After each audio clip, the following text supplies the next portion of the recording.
Olá para você que acompanha o nosso podcast Ciência na Veia. Seja todos muito bem-vindos a esse podcast de Biologia e Saúde. Hoje nós vamos fazer uma viagem microscópica para dentro do nosso vaso sanguíneo.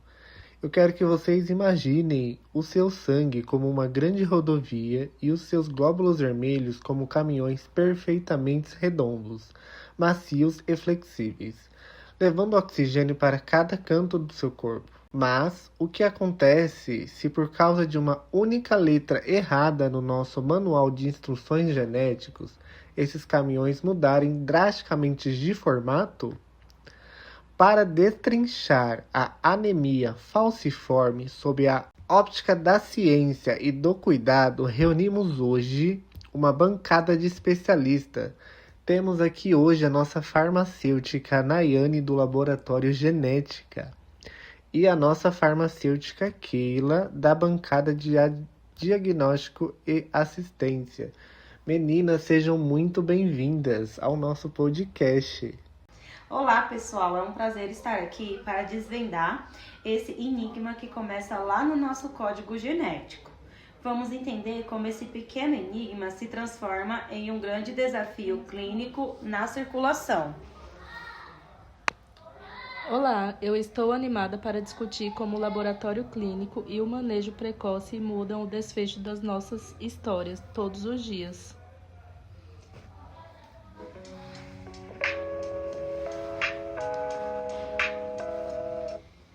Perfeito! Para começar nossa jornada, vamos direto à raiz do problema.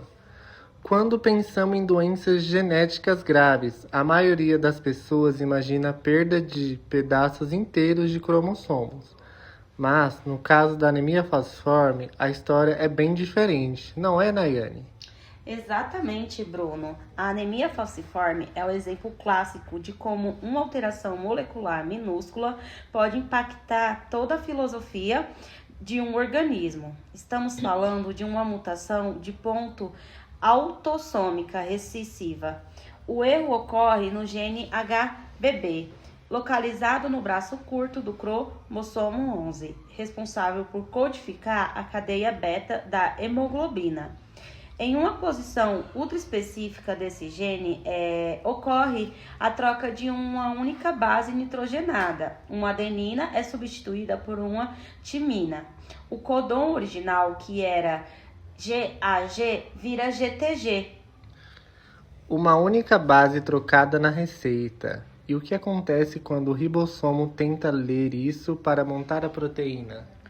Essa sutil troca de letra faz com que, durante a tradução, o aminoácido ácido glutâmico seja substituído por uma valina na posição 6 da cadeia beta. E aí a estrutura química muda completamente. O ácido glutâmico tem carga elétrica e adora água, enquanto a valina é hidrofóbica. Ela tem aversão à água. Essa nova hemoglobina anômala ganha o nome de hemoglobina S, que fica HbS. E é aí que o problema clínico começa a se desenhar. Quando essa hemoglobina passa pelos pulmões e se enche de oxigênio, ela se mantém estável, mas quando chega nos tecidos periféricos e libera o oxigênio, aquela valina hidrofóbica fica exposta na superfície da proteína. Para se esconder do meio aquoso da célula, a valina de uma HbS se encaixa na fenda de outra HbS vizinha. Isso mesmo. Elas começam a se agrupar em cascata, um processo chamado de polimerização. Formam-se longos filamentos rígidos de hemoglobina cristalizada que empurra a membrana da célula por dentro, distorcendo o eritrócito até ele assumir o formato da foice.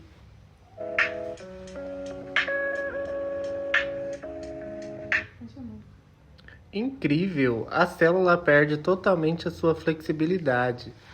E, uma vez deformada, o que acontece quando ela passa pelos vasos mais estreitos do corpo? Nayane, como a patologia se espalha? No começo, Bruno, esse processo de falsização é reversível. Quando a célula volta aos pulmões e recebe oxigênio, os filamentos se desfazem. Mas depois de passar por esse estresse repetidas vezes, a membrana sofre danos permanentes. Ela perde água e potássio, tornando-se cronicamente desidratada e falsizada irreversivelmente. Essas hemácias rígidas e pontiagudas expressam moléculas de adesão que as tornam extremamente pegajosas. Elas começam a aderir à parede dos vasos, o endotélio, recrutando também leucócitos e plaquetas. O resultado é um microtrombo que bloqueia o fluxo do sangue. São os fenômenos de vasooclusão. E vale destacar que a falta de oxigênio decorrente desse bloqueio gera as terríveis crises áudicas, dores severas em ossos e articulações. Se esse entupimento ocorrer no pulmão, evolui para a síndrome torácica aguda. Se acontecer no cérebro, pode causar um acidente vascular cerebral, mesmo em crianças pequenas. E além do bloqueio dos vasos, temos também a destruição acelerada dessas células, certo? Com certeza, como são frágeis, elas se rompem facilmente dentro dos vasos ou são destruídas precocemente no baço e no fígado. A vida útil de uma hemácia despenca de 120 dias para menos de 20. O perigo oculto dessa destruição em massa, a hemólise, é a liberação de hemoglobina livre diretamente no plasma. Esse é um ponto crucial que observamos no laboratório.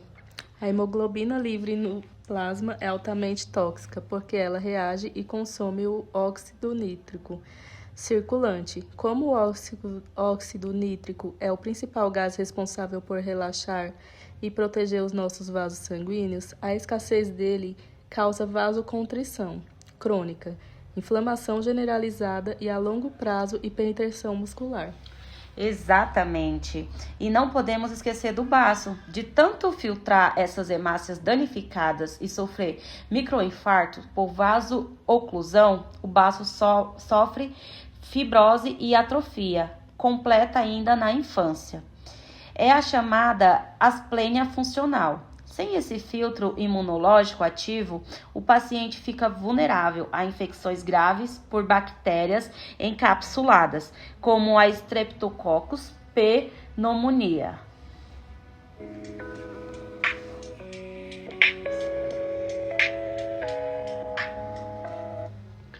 É uma reação em cadeia avassaladora diante de uma patologia tão complexa. O tempo é o fator mais precioso. Como nós conseguimos tragar essas condições antes que esses danos comecem a acontecer?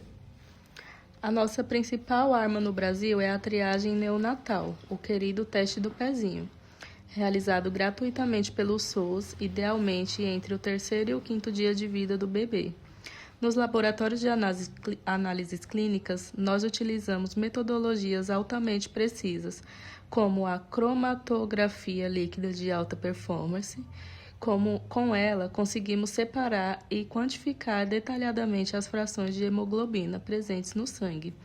Isso nos permite diferenciar perfeitamente quem tem a doença de homozigose de quem tem apenas o traço falciforme.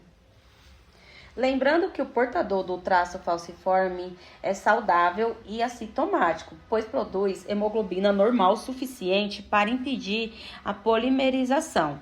Mas mapear o traço é fundamental para o aconselhamento genético e planejamento familiar.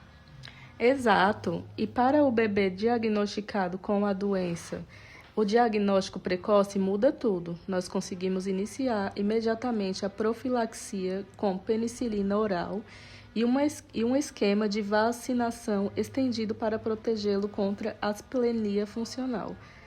Além disso, introduzimos medicamentos como hidroxiureia, que estimula a produção de hemoglobina fetal, atuando como um diluente da HBS e reduzindo drasticamente as crises de dor e internações.